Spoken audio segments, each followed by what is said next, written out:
Welcome to Digital Shop Talk, the April 2017 recap here. A lot going on this month.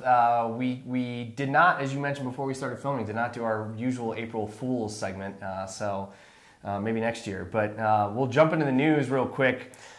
Big news in the world of display, particularly programmatic display, header bidding, so hot right now.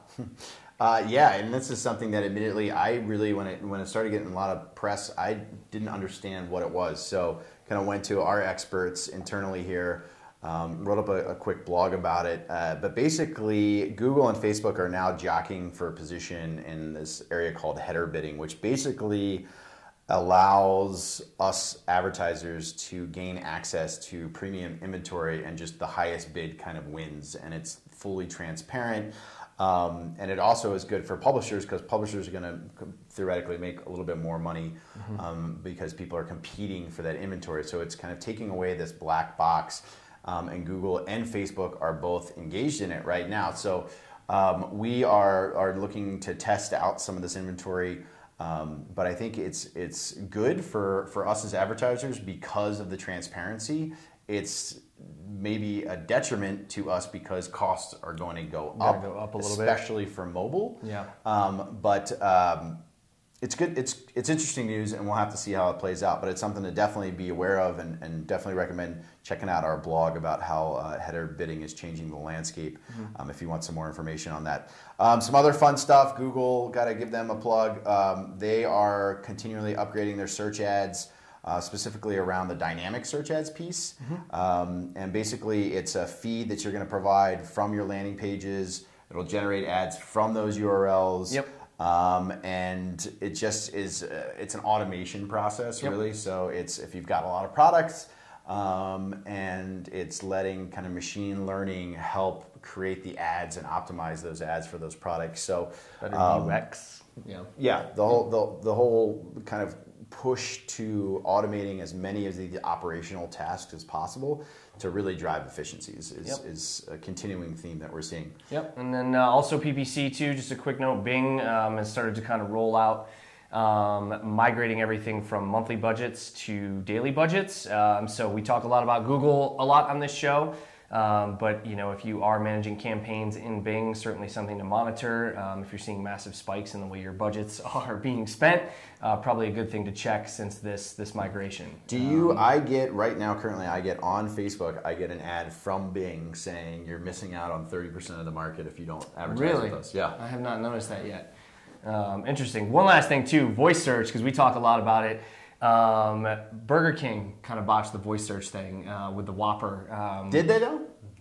Yeah, that's a fair point. I disagree. That's a fair point. I think it was brilliant. I think a lot of people are talking about it. They got some backlash. Some free advertising. They got, some people hacked their wiki page. They said, okay, what is Burger King? And Wikipedia said it's like rat carcasses. But I mean, for relatively low cost, I've got a lot of people talking about it. And what was really interesting about the whole thing is Google got all up in arms about it. Yeah. But at the same time, they're allowing them to buy YouTube premium inventory. Oh, I didn't know that part. Yeah. So they were the ads were running on YouTube, and Google was yelling at them about it. Yeah. So maybe you're right. Maybe it was kind of a stroke of brilliance. But it does open up this whole conversation around what other things could you do? Could Papa John's go on and say, okay, Google, order me 5 pizzas. And if you have Google Shopping lined up, theoretically that pizza could potentially be delivered. Now there are some fail safes where they ask you this, that, the other. Right. But it could be, who knows? We'll see. The dangerous world of voice search.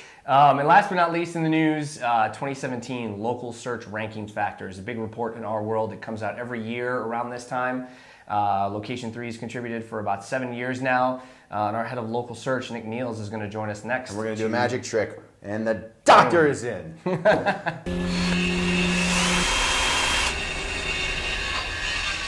Hey, we're at the toolkit.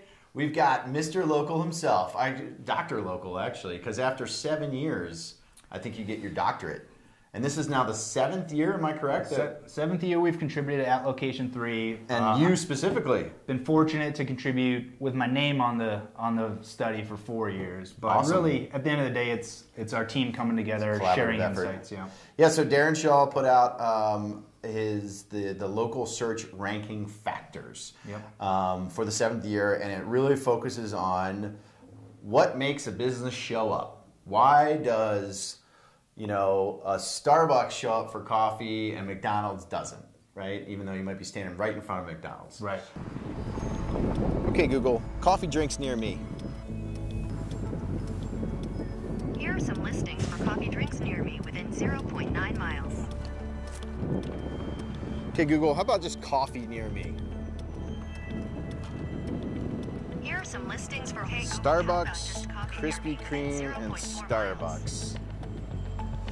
Man, if only there was a place right next to me that I could get coffee. So, hit me with some highlights.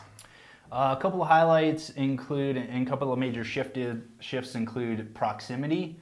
So Google is refining their local search algorithm to show results more based on the user's search and where that user is, rather than in the past they used a vertical centroid, meaning if all the coffee shops were in this area of town, you do a search for coffee near me, you'll likely get a lot of locations kind of around that vertical specific centroid. And in the past they also did based on city centroid. They showed results based on city centroid. So if you search Denver coffee, you actually will get results likely near downtown Denver, and Google's determined that's not the way that they want to move.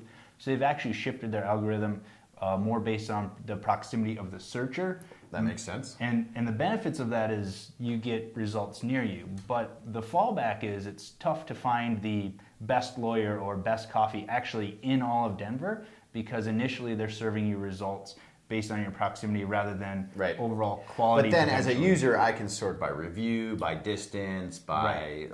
So I then have the opportunity to kind of shift based on what my preferences are. Right, and they've continued to add more and more filters to the search results, and I think that's going to continue over this next year.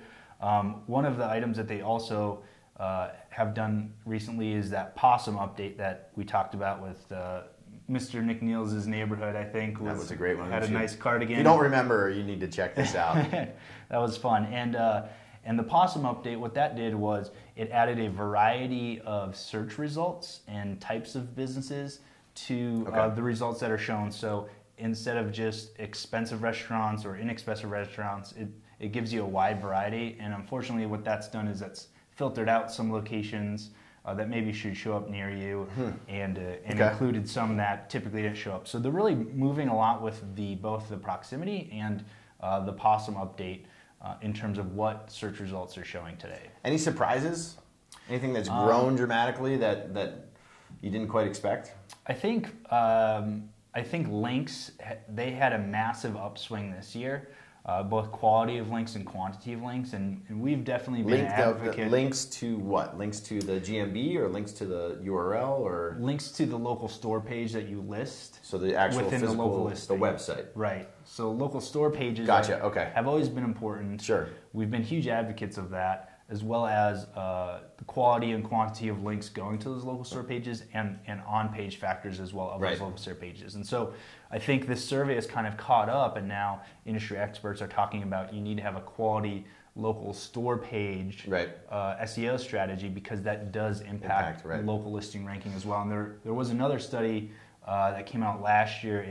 It was titled the Local SEO Ranking Factors, and that was put out by Andrew Shotland and Dan Liebson. Okay. And that's more of an empirical study. In their study, it actually weighted the ranking factors more towards links as well. So between both of these, the industry experts are really shifting more towards quality of links, quantity of links, and on-page factors as well as impacting. But just you're not recommending link farms though, right? Is it? Not necessarily, no. We'll leave that one out. I saw an article yesterday that said that 60% of SMBs have terrible websites.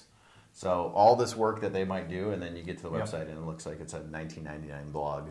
Yep, I believe it. Yeah. Lot of opportunity there. Okay, cool. What else you got? Citations are still important, but... Now when you mention citations, just to clarify, that is a citation where the business is listed on another directory entity, that sort of thing, not a link back to... That's right. So it's name, address, and phone in these online directories. Those are still important, but they've kind of moved to more of table stakes, where everyone is building citations. What is important, though, that you can't lose track of is the links that you also get from those online directories, which are generally very high quality. Right. And so links are still important, but what's shown in these results is that proximity of searcher is a big shift that's occurred. And then also links are growing in importance. Great. Well, thanks for the information. Yeah, thanks for having me. Dr. Local.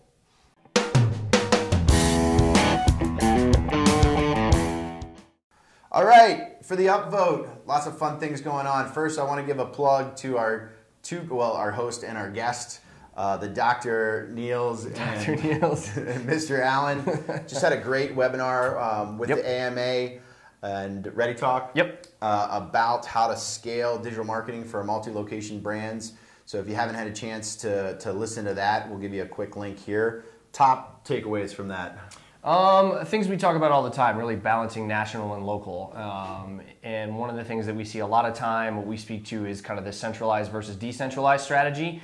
A decentralized strategy, in short, leads to a lot of wasted budget, a lot of fragmented tactics and strategies. Chaos. And then at the other end, it leads to reporting that isn't exactly apples to apples. So, and this is major brands spending tens of millions of dollars in marketing, sometimes even on a monthly basis, that have no idea what to make of how those tactics are working, both at a national level and local level. So we talk a lot about that, but check out the webinar. Thanks to the AMA and Ready Talk for allowing us to participate, and hopefully we'll do it again. But another thing too, real quick, the upvote, we talk a lot about conversion optimization here. Google rolled out this month Google Optimize. We actually tested it here at Location3. We're going to throw some of those results up on the blog. But really, landing page A/B testing. If you're spending a lot of money on conversions or on traffic to your site, you should be worried about conversions. Google Optimize is a great way to start to get involved, to get some baseline knowledge of how your website's converting. So it's kind of a combination of the toolkit and the upvote. This should definitely be in your toolkit. It's a free tool. Go to Google Optimize. Get this code on your site. Put it in your Google Tag Manager. It's a piece of cake. Functionality is smooth. It's slick. You can test anything. The number one thing you should test, if you go to your site right now and your button says submit, test anything else. And I will bet you $1, depending on how many bets we get, that anything but submit will work. But you hate the submit if button. you're not, to Josh's point, 1,000 people come to your website, 40, that's 4%, right? 40 convert. Like what if you made that 60? What if you got 20 extra conversions by putting some code on your website and doing a test? That is what is absolutely possible. Don't forget about conversion rate optimization. It's often forgotten, but should be really at the top of your list. And it was easy to do. So I mean, this guy set it up. I know, right? So it's amazing. We're good to go. Bonus upvote for baseball season. We'll check in on the AL East maybe next month. See what the standings are. We got to send that tweet out. Where's that tweet? Follow us to get weekly updates by people. Go Red Sox. We're out. Peace. Oh, go Terps.